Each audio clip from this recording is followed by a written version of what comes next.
contundente de todos, y con este termino, es el que encontramos en Hechos 21:21. Ese es impresionante, porque Pablo está hablando con Jacobo, el hermano del Señor, y Jacobo le está diciendo a Pablo que él está siendo acusado está siendo acusado de enseñar a apostatar de Moisés. Vean lo que dice Jacobo, Hechos 15, 21, 21. Y les han informado acerca de ti que enseñas a todos los judíos que están entre los gentiles a apostatar de Moisés, diciéndoles no circuncidar a los hijos ni practicar las costumbres. ¿A qué se refiere aquí la palabra costumbres? Etos. ¿Se referirá a mandamientos orales o a mandamientos escritos? Y no cabe duda que se refiere a mandamientos escritos, porque si nosotros creemos que aquí se refiere a una alajá, a mandamientos orales, entonces Jacobo y Pablo enseñan mandamientos orales. Porque si seguimos leyendo, ¿qué le va a decir Jacobo a Pablo? ¿Qué pues? Sin duda oirán que has venido. Versículo 23. Haz pues esto que te decimos. Tenemos 4 varones ligados con voto, tómalos contigo, purifícate con ellos y paga sus gastos para que se rasuren la cabeza, y así todos entenderán que no hay nada de lo que se les informó acerca de ti. Entonces, vean ustedes que es evidente que se está refiriendo aquí, etos, en Hechos 21:21, a mandamientos escritos, porque si partiéramos de que se refiere a mandamientos orales, estaríamos encontrando a Jacobo diciéndole esto a Pablo. Andan diciendo de ti que andas enseñando entre los judíos de la helenización que no se deben circuncidar y que no deben guardar alajá. Pero para que sepan que no hay nada de verdad en esto que han hecho, que dicen de ti, paga estos votos de nazareato que tienen estos 4 hombres acá, para que todo el mundo entienda que eso no es verdad. Estaríamos diciendo indirectamente que Pablo enseñaba, Pablo defendía los mandamientos orales. Me estoy dando a entender, pero el texto ya tiene sentido cuando comprendemos el uso que Lucas siempre le ha dado, que se está refiriendo a mandamientos escritos, porque ahora interpretémoslo como debe ser, mandamiento escrito. Bueno, Pablo, andan diciendo ahí que tú enseñas a los judíos que viven entre los gentiles a que apostaten de Moisés, no circuncidándose, y que tampoco guarden los mandamientos escritos. Pero para que todo el mundo entienda que no hay nada de cierto en eso que andan diciendo de ti, paga estos votos de nazareato, ¿se entiende? Ahí sí, el texto fluye en su contexto, porque Pablo nunca enseñó a apostatar de Moisés, y Pablo nunca enseñó a ir en contra de los mandamientos escritos. Pero si aquí, etos, significaba mandamientos orales, encontraríamos que Pablo está pagando este voto de nazareato para que la gente no crea para que la gente no vaya a creer que él está en contra de la alajá. Pero es claro que Pablo está en contra de la alajá, porque Jesucristo rechazó la tradición de los ancianos. Mateo capítulo 15 y Marcos capítulo 7. Hermanos, amigos de Hebreos Hoy, un gusto saludarles nuevamente en esta ocasión para dar continuidad a la serie que días atrás hemos iniciado en torno al término griego etos, que se emplea 12 veces a lo largo del llamado Nuevo Testamento, y que estamos estudiando su uso por cuanto en el capítulo 15, versículo 1 del libro de los Hechos de los Apóstoles es utilizado en referencia al rito. De esa manera es traducido al rito de Moisés relacionado con la circuncisión. Entonces, ¿qué queremos hacer? Mirar, revisar, entender qué significa ese término griego para comprender de qué se está hablando en el Concilio de Jerusalén, si es acerca del mandamiento entregado a Abraham, Milá, o si acaso los judíos del siglo I o la práctica judía en el siglo I estaba siendo afectada por algo más allá del mandamiento, lo que haría de este rito de Moisés un mandamiento oral o una tradición, algo desvinculado de los mandamientos por ir más allá del espíritu del mismo. Entonces, ya hemos revisado 9 versículos, si mal no recuerdo. Vamos a revisar en esta ocasión Hechos 21:21 y también Hechos 26:3, ambos donde se emplea el término griego ethos, porque vamos a ver que están vinculados. En Hechos 21:21 a Pablo se le hace una acusación.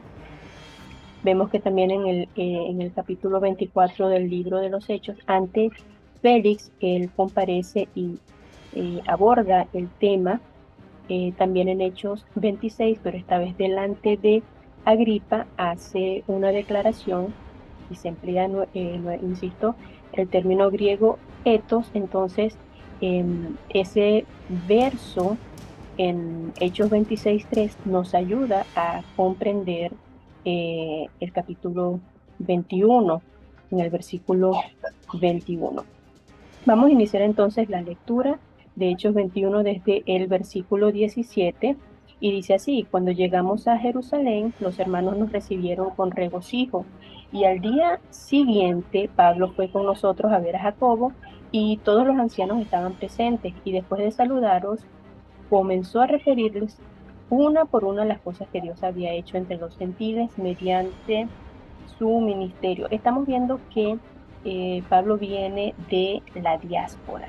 Importante tener esto presente. Viene de la diáspora, es decir, de las provincias que hacen parte del Imperio Romano, que no son judías. El templo está en Judea, la vida judía se desarrolla con toda su legalidad, digámoslo así, en Judea, pero Pablo viene de la diáspora. Y versículo 20, y ellos cuando lo oyeron glorificaban a Dios y le dijeron: hermano, ya ves cuántos miles hay entre los judíos que han creído y todos son celosos de la ley. Interesante comentarles que aquí en este verso 20, en el códice sinaítico, no figura el término judío. Simplemente se asegura lo siguiente, así como que ya ves cuántos miles han creído y todos son celosos de la ley. Interesante esta acotación. Versículo 21. Y se les ha contado acerca de ti que enseñas a todos los judíos entre los gentiles que se aparten de Moisés, diciéndoles que no circunciden a sus hijos ni observen las tradiciones. Acá en este versículo 21, literalmente encontramos en el griego que dice: caminen en las tradiciones. Medetois etesin peripatein. Es lo que dice en griego. Y ya esta frase es muy explícita.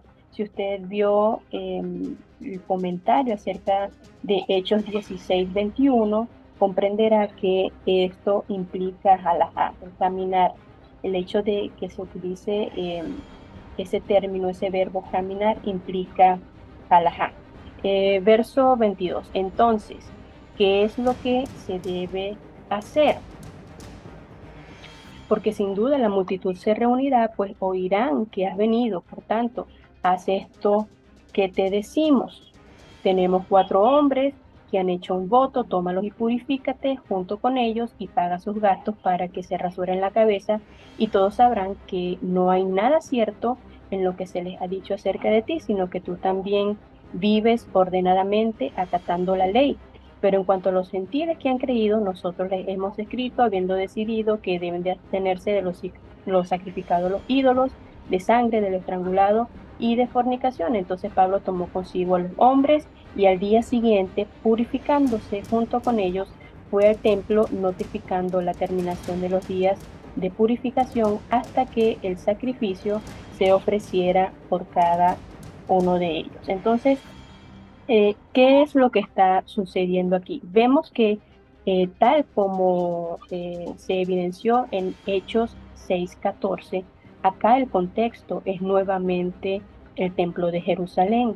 Ya de por sí esto debería ser suficiente para demostrar que estamos en presencia no de mandamientos escritos. El tema no son mandamientos escritos, sino una etos, un mandamiento oral, una costumbre, una tradición, por cuanto, como repito, revisamos en Hechos 6:14, quedó demostrado que todo lo cuanto se practica en el templo es una etos. Entonces encontramos a Pablo purificándose y una manera de demostrar que camina ordenadamente, en griego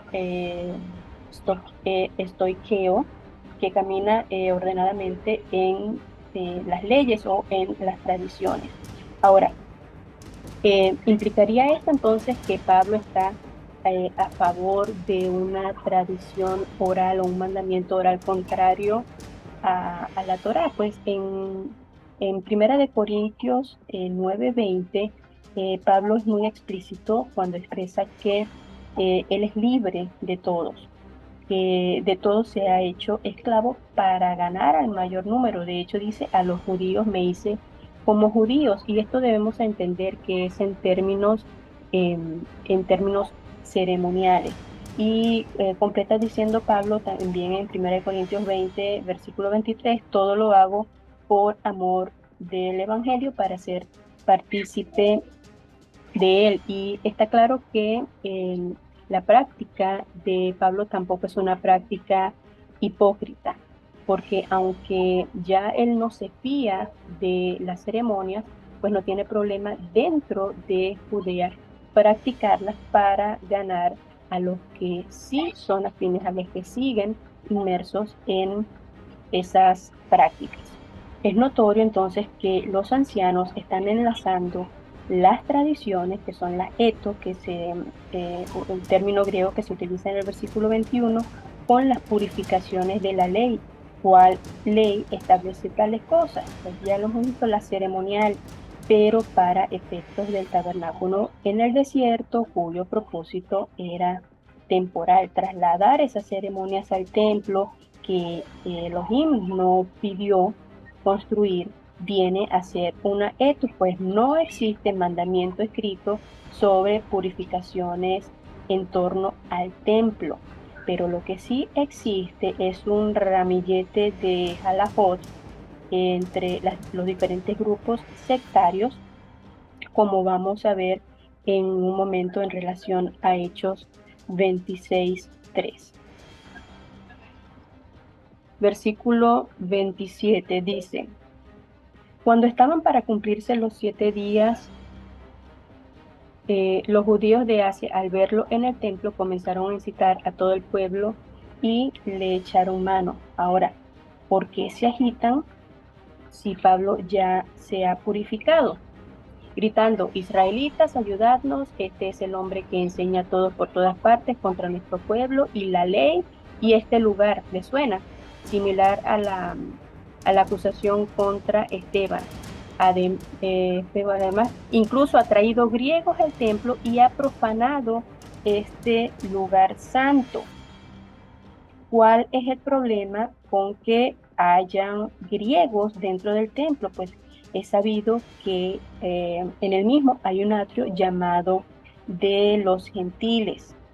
Para los incitadores del pueblo, estos griegos o Pablo puede ser que no cumplen los requisitos exigidos de pureza ritual según su secta. Estamos viendo aquí en estos versos 27 y 28 que el problema está en torno a una halajá, por cuanto la turba se alborota cuando ven a Pablo en el templo, ya que viene, como hemos dicho, de recorrer provincias de la diáspora, y ellos lo saben. Para Pablo, estos judíos, Pablo ha entrado al templo sin lavarse ritualmente o conforme a una purificación inadecuada a su parecer, ya que para el judío es costumbre, es una etos, la purificación ritual al regresar de las naciones extranjeras, porque se asume que incluso por descuido, sin darse cuenta, se ha podido estar en contacto con cosas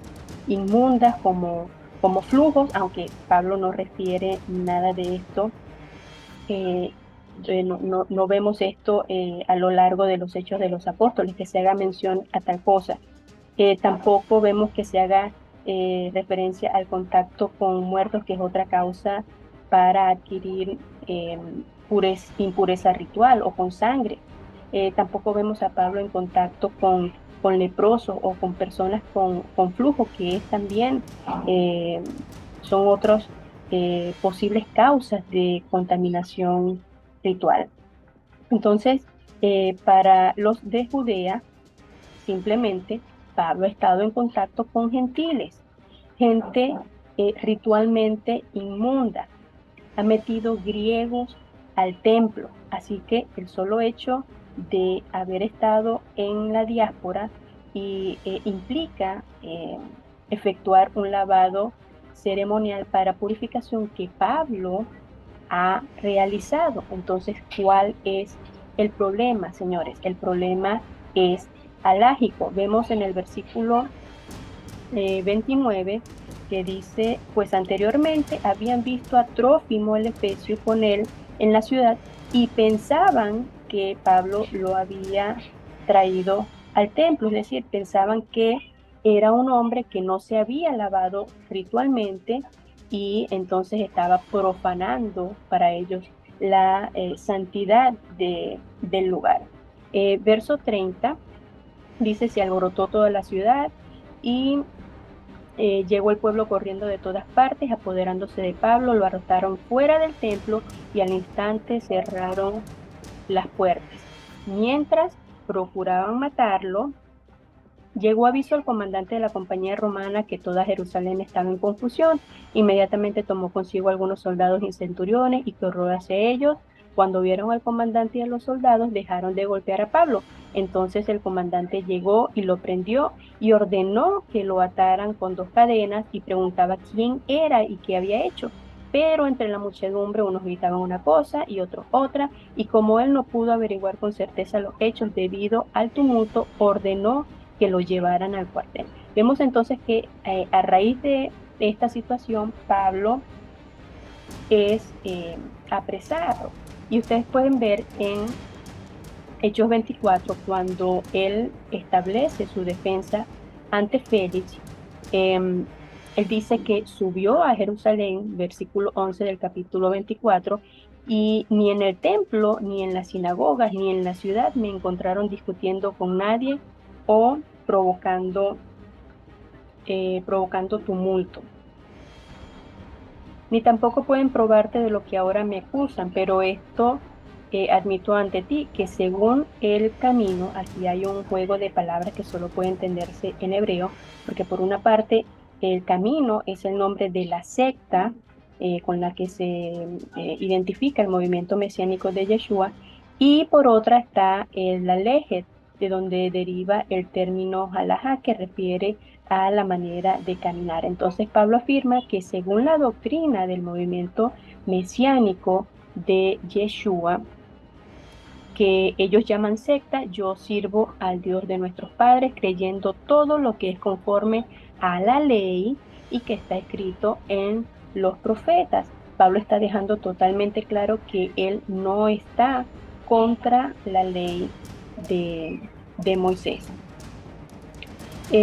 Interesante también mencionar en el verso 18, dice que haciendo lo cual me encontraron en el templo, es decir, la purificación, la entrega de la ofrenda, después de haberme purificado, no con multitud ni con alboroto. Em, en el griego, esto que se vierte por acá, multitud, es el Strong 3793, que cuando se utiliza en singular tiene un matiz distinto al plural, y aquí se usa el término singular, por tanto debe entenderse como el común de la gente, que es el opuesto a los gobernantes y los líderes. nosotros podemos ver a lo largo de los evangelios que Yeshua acusó a los fariseos de hacer todo para ser vistos de la gente. El enfoque de ellos era entonces el exterior. Pablo está declarando que su purificación fue hecha bajo reserva, sin bombos ni platillos. Se ha purificado de una manera no acorde con la secta que le acusa. Y cómo no hacerlo así si Primera de Juan 2:6 nos dice que el que dice que permanece en él debe andar, en griego caminar, como él anduvo. En griego nuevamente se utiliza el término caminó. Otra vez esto implica halajá. Entonces estamos viendo que cuando en el verso 21 se está hablando de caminar en las costumbres, aquí hay halajá, estamos hablando de cómo se interpreta debe realizarse la purificación que ya de por sí viene siendo una etos en el contexto de el templo. Pablo está actuando en su purificación muy seguramente como lo haría Yeshua, porque él anda como anduvo Yeshua, sin la presencia de los líderes, sin la necesidad de ser visto por los demás, o incluso sin hacer uso de las piscinas del templo, sino una corriente de agua pura, así como Juan, Johanan el Bautista, solía practicar la inmersión. En esto que hemos leído hasta ahora, no hemos encontrado nada que conecte a la etos, a la tradición, con la circuncisión como un mandamiento escrito. Por el contrario, hemos encontrado que la etos se encuentra enmarcada en el templo y en las purificaciones. Bien, los ancianos han podido decirle, bueno, Pablo, búscate algunos niños que hayan nacido recientemente y así como lo hizo con Timoteo, practica la circuncisión para que vean que tú no tienes nada en contra de esto, pero no, en cambio le dicen, ve y purifícate y lleva contigo a otros, paga para que estos también se purifiquen. El tema es totalmente ceremonial que ha quedado demostrado previamente que ya de por sí implica una etos. Para comprobar esto, les comentaba que Hechos 26:3 está en este contexto. Vamos a verlo ahora. Vamos a verlo ahora. Porque, les repito, está Pablo ante Agripa defendiéndose y presentando su defensa. Dice el verso 3, sobre todo porque eres experto en todas las costumbres y controversias entre los judíos. Acá tenemos el término etos, en lo que se traduce costumbre. Le está diciendo en el verso anterior que se considera afortunado de poder presentar su defensa delante de él. ¿Por qué? Porque él es experto de todas las costumbres y controversias. Ahora, ¿por qué Agripa es experto en estas cosas? Es que Agripa es descendiente de la dinastía saducea.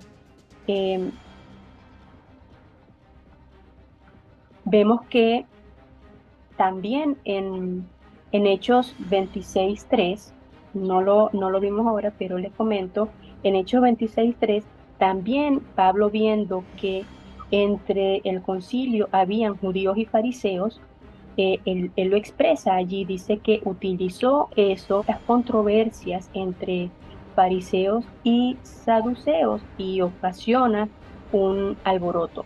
Entonces, vamos a revisar ahora cuáles son esas costumbres, esas etos en torno a la purificación del templo. Les voy a mostrar por acá.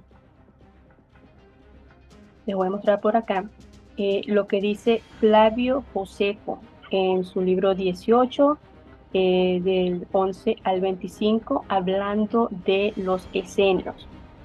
Dice, envían ofrendas al templo pero no hacen allí sacrificios, ya que son diferentes las purificaciones que suelen practicar. Por eso se abstienen de entrar en el recinto común y realizan sus sacrificios entre ellos mismos. Podemos ver por acá, yo tengo acá esto conectado con lo que dice Flavio Josefo en su primer libro. No lo vamos a revisar todo, simplemente de acá he extraído la cita que les he mencionado, que está muy por acá al final. Antigüedades judías, voy a expandir acá un poco. Antigüedades judías, 18 del 11 al 25. Perdón, se me ha perdido acá. Ok, a regresar. Tenemos también el comentario bíblico histórico de Alfred Edersheim, hablando sobre los fariseos y saduceos. Ahora les muestro la bibliografía. La cita que nos interesa de allí dice que los fariseos poco a poco someterían al mismo globo del sol a sus purificaciones, tanto más que sus afirmaciones de pureza a veces estaban combinadas con máximas epicúreas. O sea, estamos viendo que la práctica farisea era bastante estricta. Sobre los saduceos decían dice el mismo autor lo siguiente: podían entrar en controversias, a veces prolongadas y fogosas, con sus oponentes, y actuaban como miembros del Sanedrín, aunque ellos tenían tradiciones divergentes propias, e incluso parece un tiempo, refiriéndose al calendario, manejaban un calendario distinto y un código completo de la ley canónica. Esto, les repito, es el comentario bíblico histórico de Alfred Edersheim. Yo lo he conseguido en línea. Esto es, repito, el comentario bíblico de Alfred Edersheim. Lo pueden conseguir incluso en línea a través de Google Books. Ahí está esta cita, de allí la hemos extraído. También el hijo de Nicodemo, de Remigio Mejías García, hablando sobre los saduceos, dice lo siguiente: poseían una tradición muy especial basada solamente en el Pentateuco, por lo que solo admitían la ley escrita, negando la tradición oral. Y aquí vemos una de las razones por las cuales fariseos y saduceos chocaban tanto, y es que los fariseos son, por decirlo de alguna manera, los creadores de la tradición oral. De hecho, en el Talmud, los saduceos no son muy bien vistos. Cuando se les menciona, no se hace de muy buena manera, precisamente porque el Talmud es la tradición oral escrita y los saduceos estaban en contra de la tradición oral. También este libro del hijo de Nicodemo pueden encontrarlo en Google Books. En Jesús y la historia también pueden encontrarlo en Google Books, de Charles Perrow, sobre las diferentes filosofías o las diferentes sectas. Cita el autor lo siguiente: el fenómeno llega a Palestina. También aquí la dinámica grupuscular fragmenta la sociedad tradicional en diversos partidos o movimientos religiosos, tales como los saduceos, los fariseos, los esenios con granitas, los oceanos y los bautistas, por no hablar de los terapeutas de Egipto, que tenían que ver mucho con filosofías ascetas. Dice el autor: los ritos de pureza concernientes al agua y los aislamientos desempeñan ahora un papel importante en la definición de los grupos, marcando sus límites. Estamos viendo en Hechos 21, pudimos ver que el problema surge en torno a las purificaciones que son asociadas con la eto. Dice también el autor por acá: asistimos pues a un notable desarrollo de los ritos de agua en la vida cultural y doméstica de los israelitas en su conjunto. Ya el libro de los Jubileos, escrito en el siglo III al II antes de Cristo, se expresa así: Conserva tu cuerpo en estado de pureza, lávate con agua antes de ir a depositar tu ofrenda en el altar, lava tus manos y tus pies antes de subir al altar, y cuando hayas llevado a cabo el sacrificio, lávate de nuevo las manos y los pies. O sea, ya no es solo hacerlo conforme a ser exigido en un estado de pureza para presentar la ofrenda. Ahora, después de la ofrenda, también un lavado. Esto lo puede encontrar en Jubileos 21:16. También Filón de Alejandría recuerda en el siglo I de nuestra era que el cuerpo no debe acercarse a los santuarios sin haber efectuado las abluciones y las purificaciones purificadoras. El autor deja por acá la cita de donde ha tomado el fragmento. Finalmente, Flavio Josefo, recuérdese que estamos comentando sobre Jesús y la historia de Charles Perrault. Dice el autor, finalmente Flavio Josefo menciona varias veces esas purificaciones necesarias antes de entrar al templo, después de haber asistido a unos funerales y en otras muchas ocasiones que, según dice, sería enojoso enumerar. La vida judía estaba entonces inmersa en un ceremonial bastante enojoso para Flavio Josefo. Es comprensible, continúa el autor, que en este contexto se multiplicaran las instalaciones balnearias y las piscinas en el templo y en el Monte de los Olivos, por no mencionar los estanques de agua pura mikvaot, que permitían purificarse antes de entrar a las sinagogas. O sea que ya incluso antes de entrar a las sinagogas había que cumplir con un requisito ritual y por eso, comentando minutos atrás sobre la práctica que hace Pablo sobre la purificación y su lavado, mencionamos que posiblemente él no ha utilizado alguna piscina del templo o de las que se encuentran en el Monte de los Olivos, sino simplemente lo ha hecho en corrientes de agua pura, porque realmente en la Torá, si mal no recuerdo, es en Deuteronomio, se expresa que cuando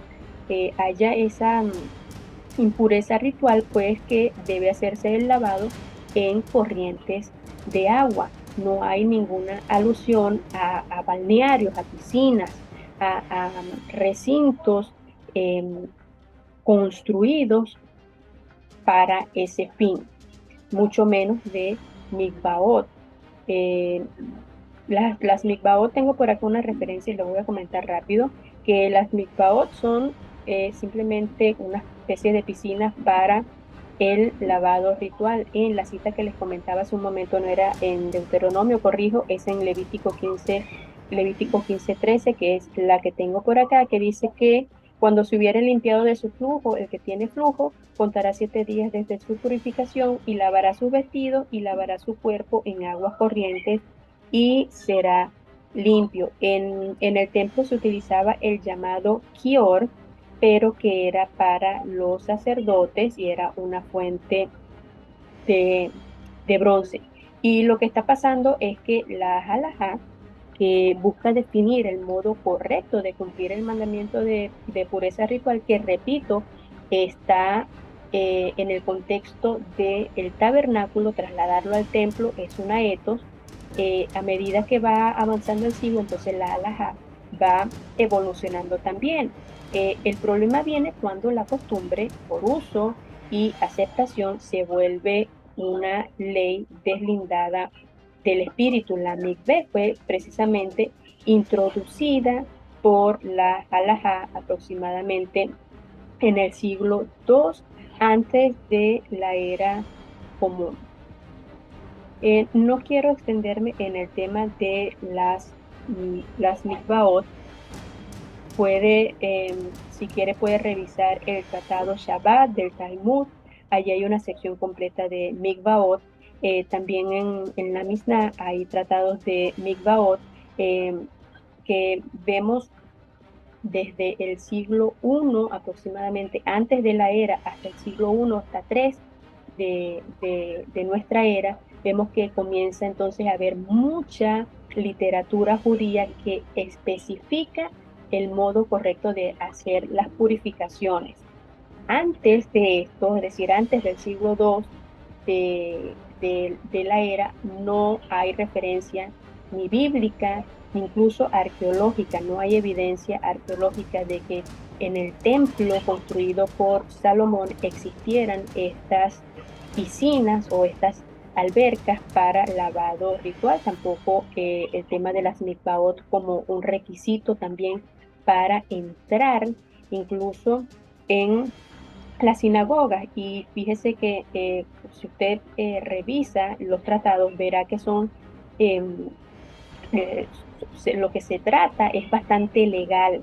Hay exigencias bien estrictas, entonces imagínese si eso era para la sinagoga, ¿cómo sería para el templo? Yo quiero profundizar un poco más en lo que dice este autor Charles Perrault sobre la práctica de las purificaciones de las distintas sectas en su libro Jesús y la historia. Él comenta también que los saduceos, que el partido tradicionalista a que pertenecen los sacerdotes de alto rango y sin duda muchos notables, dan poca importancia a los ritos del agua. Aquí vemos entonces una práctica opuesta a los fariseos que, como decía el otro autor, llevaban sus purificaciones al extremo. Por eso Pablo le dice a Agripa, que es descendiente de los Herodes, le dice, tú conoces las costumbres y controversias. Él está al tanto, él sabe de lo que Pablo le está hablando. Siguiendo con lo que cita, lo que escribe el autor en su libro, dice que exceptuados los prescritos por Moisés, es decir, los saduceos eh, no practicaban lo oral, lo que en torno a mandamiento oral los fariseos estaban imponiendo, sino únicamente lo prescrito por Moisés. Dice, rechazan las novedades litúrgicas, por ejemplo, la popular procesión del agua durante las fiestas de la choza, la fiesta de las cabañas o Sukkot, que salía de la piscina de Siloé y terminaba en el altar del holocausto. No aceptan las numerosas inmersiones que los escribas de tendencia farisea quieren imponer. Recuerda, estamos hablando de los saduceos. Ni siquiera la del sumo sacerdote el día de Kippur. Por el contrario, expone el autor Charles Perrault, muchos escribas dan gran importancia a las abluciones rituales y a las inmersiones. Para los escribas, la palabra de Dios se dirige a todos sin distinción. Así, en su saludable esfuerzo por una religión más dinámica y universal, los rabinos de obediencia farisea quieren aplicar a todos los judíos lo que originariamente solo afectaba a los sacerdotes. Según la exégesis farisea de Éxodo 19:6, todos los israelitas forman parte del pueblo sacerdotal. Por tanto, todos deben observar escrupulosamente las leyes sacerdotales de pureza. Usted está entendiendo lo que está pasando aquí, lo que está pasando en Hechos 21:21, de lo cual se está acusando a Pablo, que repetimos, la etos de la cual se está haciendo referencia allí, los ancianos y Pablo mismo está conectando con las purificaciones en el templo. Y ha quedado claro en el análisis de Hechos 6:14, que todo lo que gire en torno a ceremonias del templo es una etos, es un mandamiento no del Eterno, porque Él no pidió la construcción del templo, ni estableció los órdenes sacerdotales, ni mostró a hombre alguno el diseño de ese templo. Volvemos con lo que dice el autor sobre la práctica de los escribas de tendencia farisea. Dice, en consecuencia, hay que sumergir en el agua no solo los objetos del templo, sino también cualquier objeto corriente de origen más o menos sospechoso, especialmente todo lo que proviene de las naciones o ha estado en contacto con alguna fuente de impureza. Fíjese, Pablo viene de las naciones.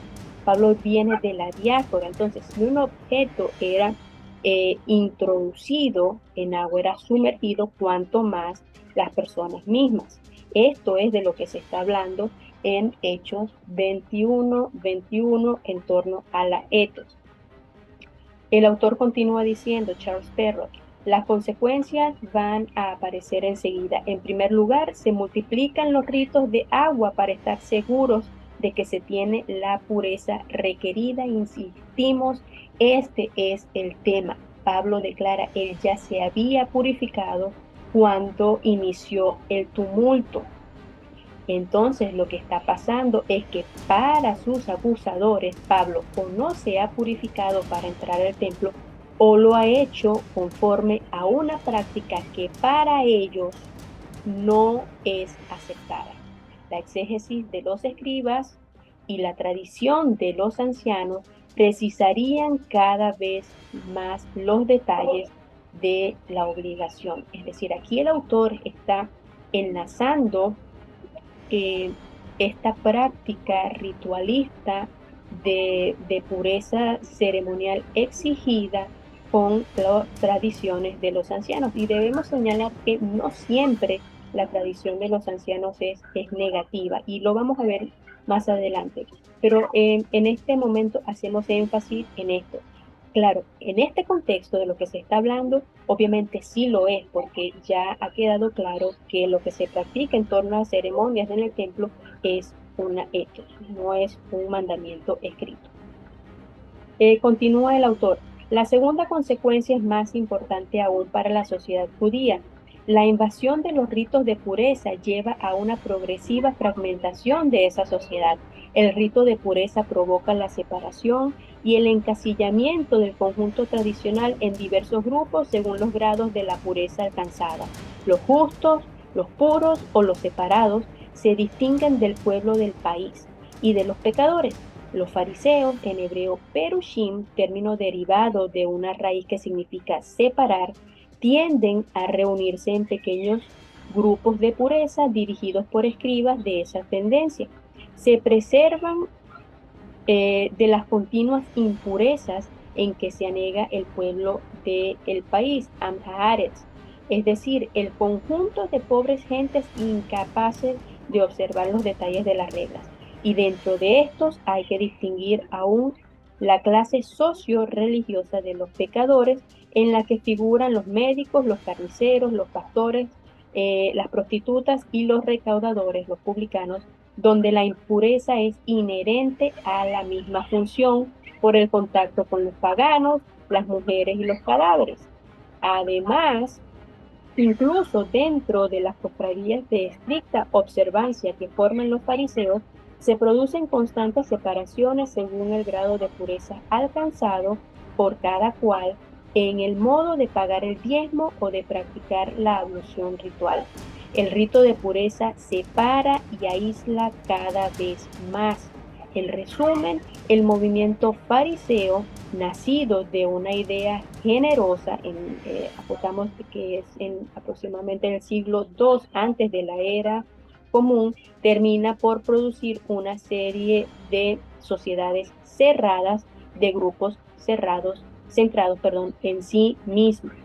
Ahora, respecto al helenismo, sigue diciendo Charles Perrow, el helenismo que tiene en el movimiento de Qumran, uno de sus representantes muestra en este aspecto una exasperación del fenómeno descrito. Se trata de uno o varios grupos de sectarios totalmente separados y replegados sobre sí mismos, separados de los paganos a los que odian, separados de los demás judíos impuros y manchados, incluidos los sacerdotes del templo de Jerusalén, y separados incluso los unos de los otros en el seno de su propia comunidad, en razón de los ritos de pureza que la dividen en compartimentos. Como refiere Flavio Josefo, la comunidad esenia está dividida en 4 clases o grados de purificación. Ahora, también quiero mostrarles por acá, vayamos a Mateo 15. Vamos a ir desde acá, Mateo 15. Quiero mostrarles algo porque el pastor Alpizar en su exégesis de estos versos y puntualmente sobre Hechos 21, él asegura que si etos es una costumbre alágica, un mandamiento oral o una tradición humana, encontraríamos a Pablo y a Jacobo de acuerdo con las tradiciones que los ancianos, de acuerdo con las tradiciones de los ancianos que Yeshua tajantemente rechazó. Em, ¿Qué eh, qué podemos refutar o qué podemos decir respecto a esto que sostiene el pastor Alpizar? Acá podemos ver Mateo 15, del 1 al 3, donde se utiliza el término tradición. Esto que se vierte acá, tradición, es paradosis. Paradosis. Acá no se está hablando de etos, eso es lo que debemos decir inicialmente. No se está hablando de etos, sino que se está hablando de una paradosis que está más ligada a una transmisión, porque de hecho, paradosis, según la concordancia de Strong con el 3862, es propiamente dar, entregar algo. Se refiere a la tradición transmitida de una generación a otra. En el Antiguo Testamento, que la Biblia hebrea, en la Septuaginta, usted puede encontrar en Jeremías 32:4 y su paralelo en la Septuaginta, que es el 39:4, así también en la Biblia hebrea, Jeremías 34:2 y su paralelo en la Septuaginta, que es el 41:2, que se utiliza en la Septuaginta el sustantivo paradosis, traduciendo formas del verbo hebreo natán, que significa dar, entregar, instruir. Y este mismo verbo hebreo natán es usado cuando se hace referencia al recibimiento por parte de Moisés de las 2 tablas de la ley escritas por el mismo Dios en Deuteronomio 5:22.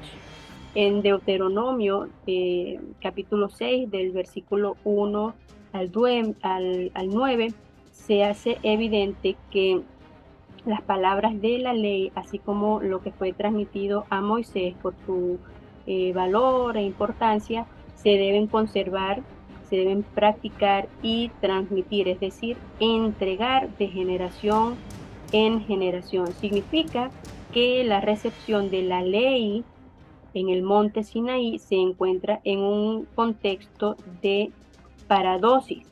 Entonces, ¿cuál es el tema con la tradición de los ancianos? La paradosis de los ancianos es que en ocasiones ellos entregaban una instrucción que no se subordinaba a los mandamientos o a lo que verdaderamente recibió Moisés, sino todo lo contrario, sobre todo en términos de las leyes ceremoniales que fueron introducidas luego del pecado del becerro de oro y trasladadas entonces al templo de piedra. Estos casos fueron los rechazados por Yeshua porque no respondían al espíritu de lo entregado al pueblo, a los pies del Sinaí y a Moisés. Por esto encontramos a los apóstoles entregando paradosis, porque, repito, la entrega de los mandamientos está en un contexto de paradosis. Repito, los apóstoles también entregaron una tradición respecto a los mandamientos, en este caso conforme a las enseñanzas de Yeshua que se alinean con el espíritu de la Torá. Usted puede ver Primera de Corintios 11:2. Los vamos a llevar acá.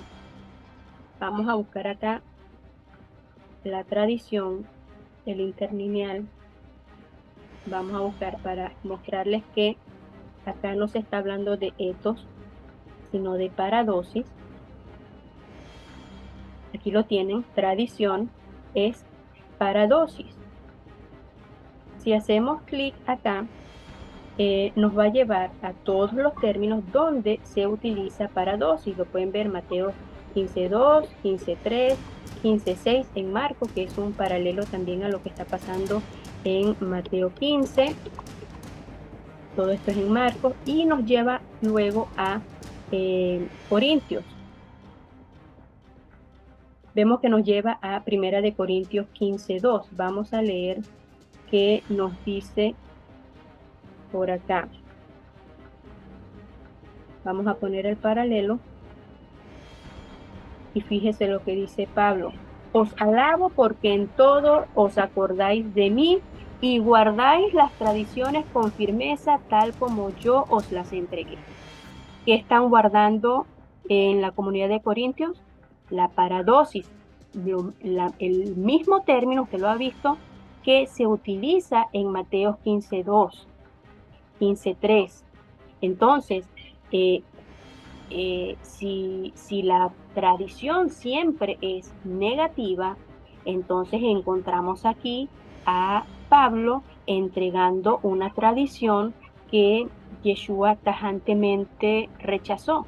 Esto no debemos comprenderlo así, debemos entender el término paradosis en su contexto, así como debemos comprender el término etos en su contexto, y es lo que hemos venido haciendo a través de 11 versículos del llamado Nuevo Testamento. Entonces, ¿Pablo estaba o no de acuerdo con la tradición? Claro, es que, repito, el contexto de la entrega de los mandamientos está en términos de paradosis. Esos mandamientos debían ser transmitidos. ¿Cuál es el problema, insisto, con la tradición de los ancianos? Su paradosis, en que muchas veces se enfocaban en cosas externas, como es el caso en Mateo 15.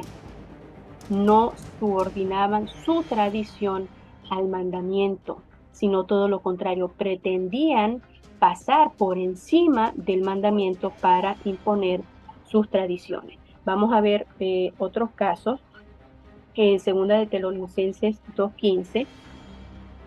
Aquí hay otros casos, pero no son tan explícitos. Vamos aquí a Segunda de Tesalonicenses 2:15. Dice así el apóstol. Dice así el apóstol. Así que, hermanos, estad firmes y conservad las doctrinas que os fueron enseñadas ya de palabra, ya por carta nuestra. Fíjese que aquí ahora vierten paradosis como doctrinas. También la Biblia latinoamericana, doctrinas, la Reina Valera Gómez, doctrinas, ya empiezan a cambiar, ya no es tradición, ahora lo llaman doctrina. Sin embargo, podemos ver y comprobar que el término es nuevamente paradosis. Vamos a ver uno más en también aquí Segunda de Tesalonicenses, el 3:6. 3:6. Dice así, ahora bien, hermanos, os mandamos en el nombre de nuestro Señor Jesucristo que os apartéis de todo hermano que ande desordenadamente y no según la doctrina que recibisteis de nosotros. ¿No según qué? Según la tradición, según la paradosis que recibisteis de nosotros. Esto echa por tierra las afirmaciones del pastor Alpizar. Paradosis no tiene nada de malo negativo. Lo malo es cuando, insistimos, esa tradición es contraria a lo que está escrito, señores. La doctrina de Yeshua y los apóstoles es fiel a lo entregado en el Sinaí. No considera costumbres o leyes ceremoniales. Por eso lo ritual para ellos no es vital. Ellos se guían por la fidelidad, por el amor, por la justicia. ¿Por qué? Porque quien se mantiene firme en los 10 mandamientos y lo relativo a su praxis, no tendrá que presentar ofrenda, tampoco lavarse ritualmente para poder acceder al lugar santo, de manera que andar en fidelidad traslada la ley ceremonial de pureza al interior del cuerpo. Repetimos, paradosis no se puede entender como una tradición de ancianos y una tradición además contraria a los mandamientos, porque sería asumir que los apóstoles entonces también enseñaron tradiciones contrarias a Yeshua. que enseñaron tradiciones que Yeshua tajantemente rechazó. Paradosis debe comprenderse desde el contexto, pues en sí misma no conlleva una carga negativa. De la misma manera, etos, que en la concordancia de Strong es el 1485. Vamos a verlo por acá. Vamos a verlo por acá. Etos en la concordancia de Strong. Hacemos en el interlineal, nos vamos al versículo 21, que es donde aparece el término. Ok. Por acá lo tenemos, etesim, esta es la declinación, el término griego es etos, y en la concordancia de Strong, que es una concordancia de hecho cristiana, dice que estos son costumbres, ritos, costumbres, un uso prescrito, dice acá, por la costumbre o la ley. ¿Cuál ley? Ya hemos visto que es la ley ceremonial. Se nos dice aquí que es una costumbre no escrita, un comportamiento que se basa en la tradición, en el hábito, y ha sido establecido por la vida social religiosa de una nación. De hecho, viene de Eto, y de acá mismo, de Eto, viene el término etnos, que tendenciosamente y erróneamente se traduce gentil, pues si estamos hablando que etos es una costumbre, etnos es un grupo de personas entonces que tienen las mismas costumbres. Esto es harina de otro costal, como dicen por allí, pero queremos ya terminar este tema en torno a etos en Hechos 21:21 y 26:3. Y finalmente quiero presentarles a ustedes que Yeshua no estuvo en contra de toda la tradición oral, la dosis ni las costumbres etos. Antes de la destrucción del templo, la halajá ligera era pluralista. Luego de la destrucción del año 70, la halajá fue un monopolio porque desaparecen las diferentes sectas. Entonces ya solo lo que se conocía como los fariseos es lo que persevera en toda la doctrina judía. Entonces, fue Yeshua totalmente contrario a la tradición, paradosis, y a la etos, costumbre, pues es evidente a través del llamado Nuevo Testamento y de los evangelios que no, pues lo vemos enseñar a través de la parábola de las 10 vírgenes que narra una boda hebrea conforme a una costumbre y una tradición judía. Él entonces no rechaza esa costumbre, sino que la utiliza para plasmar una enseñanza. Además está el tema del ayuno, que es otra costumbre, que es otra tradición, con lo cual no se mostró en desacuerdo. Por el contrario, él advierte que cuando el novio le sea quitado, haciendo referencia a su presencia física entre los discípulos, entonces ellos, o sea, los discípulos, ayunarán. Eso lo puede encontrar en Lucas 5:35. También en Juan 10, del 22 al 23, se muestra que Yeshua enseñaba en el templo durante la fiesta de las luces, que es Hanukkah, que viene a ser otra costumbre. También en Juan 7:37 lo vemos en el último gran día después de Sukkot, que también está enseñando, aprovechando la costumbre y la tradición de traer agua desde el estanque de Siloé para verter sobre el altar. Si Yeshua condenó toda la tradición oral, todas las costumbres, cómo es que las mujeres preparan hierbas aromáticas para ungirle en la sepultura, según vemos en Lucas 24:1 y Marcos 16, del 1 al 2. Además, él previamente fue ungido con perfume de alabastro, y él lo interpretó como que estaba siendo ungido para la sepultura. Vimos también en Lucas, cuando revisamos uno de los versos, creo en Lucas 2:42, no, Lucas 22, vimos también que él acostumbraba orar y ahí se habla de una etos. Por supuesto que no está haciendo entonces su praxis contraria a una costumbre. Vemos también que el orden de la cena de Pascuas es una costumbre porque el mandamiento en sí mismo no detalla los pasos o la manera en que debe desarrollarse la cena. Si usted se fija en cómo lo desarrolló Yeshua con sus discípulos y cómo se hace incluso el día de hoy, verá muchas similitudes. Entonces él estaba cumpliendo con una tradición y una costumbre. También el lavado de los pies, una costumbre que se remonta a los días de Abraham. Entonces, asegurar que Yeshua rechazó toda la tradición oral, que rechazó las costumbres de Israel, es quitarle la identidad judía, justo lo que quieren los detractores de todo lo hebreo. ¿Por qué Pablo se purifica?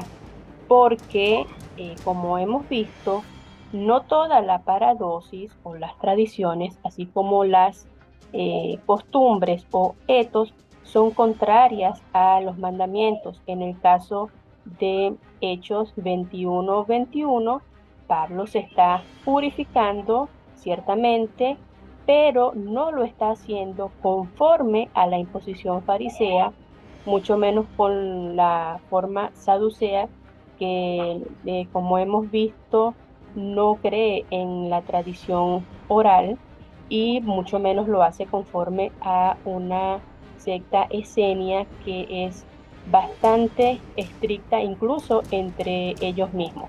¿De qué forma Pablo practica esa purificación?